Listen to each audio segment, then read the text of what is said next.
What is up, my fellow adventurers? We're out here in Temagami on a 10-day canoe trip, probably like 3/4 of the way through, and we've done a lot of portages, probably between 30 or 40 at this point on the trip, and a lot of them have been pretty rough. Oh, that portage was brutal. It was literally the portage from hell. Kind of got me thinking I should put together a little portage tips video for you guys to help make your life easier if you want to start doing stuff like this. And the first thing I'm going to say about portaging is be mindful of where you bring your boat up. I like to bring my boat up on the left side of the portage opening because I like to pick it up on the left side. I like to bring my boat in for parking on the left side as well. I find that's just preferable to me, but you might find it's better to go on the right side. Just like being right-handed versus left-handed.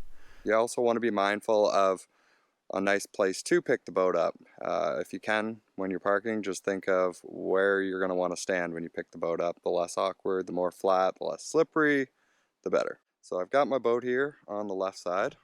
When I pick the boat up, in a typical pickup, I like to try and roll it onto my knee, like so.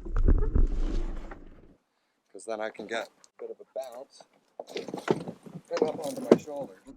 And if that's too much for you, what you can do is you can start back 3/4 or so of the way out the boat, pick it up and roll it over. That way the ground's taking a lot of the weight for you. Then you can walk your arms up and into position. That makes your life a little bit easier. Get the canoe on your shoulders. So sometimes on a portage, you need a little bit of a break. So what you can do is find yourself a little divot, at least a flat spot.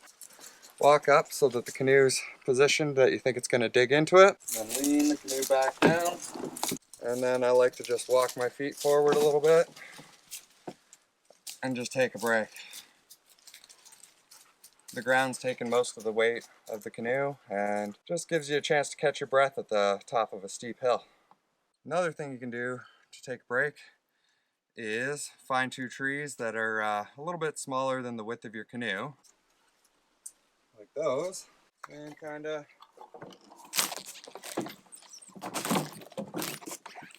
wedge it in there. This lets me take a little break. Just be mindful of this one because the canoe could fall on your head. This trick's a little bit harder to come by, and I usually just prefer the lean back method because I can stop at any point. I'm not searching for two trees that work perfectly. But some places, like I've heard in Algonquin, they put canoe rests, which is just a stick between two trees that you can rest your canoe on. So look out for those and remember what they're for. The last thing you want to do is put the canoe back down in the water. And for that, it's basically just a reverse of the same procedure. I like to find a nice place to set the canoe down. Here doesn't look too bad. Got a nice spot where I can just set the gear down into the canoe and leave the canoe sitting in the water. I like to go directly into the water so I don't have to pick the canoe up again and put it in the water. Just make sure it's secure so when you come back across the portage, it's still there. So basically, you just want to reverse the procedure.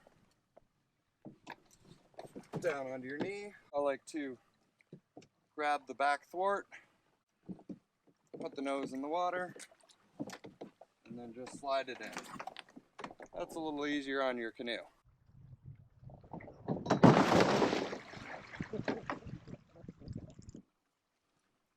Another couple tips I'll give you guys to make things easier is balance your canoe. You want the canoe to tip a little bit up on the front. That lets you see what you're doing, where you're going. And if you find the balance on your canoe isn't ideal for you, what you can do is add a little bit of counterweight to the back of the canoe or the front of the canoe to get it to sit and balance just right. A lot of times I just tie a life jacket off to it or a safety kit or something like that, and that'll get you through if you find it's not great in the middle of a trip. What else you can do is add a line that runs from the front handle to the back handle of your canoe and kind of dangles down by your waist, and you can use that to kind of pull the canoe forward or backwards and balance it the way you like. Hope this helps you guys out. Get out there for some adventures of your own. They're waiting for you.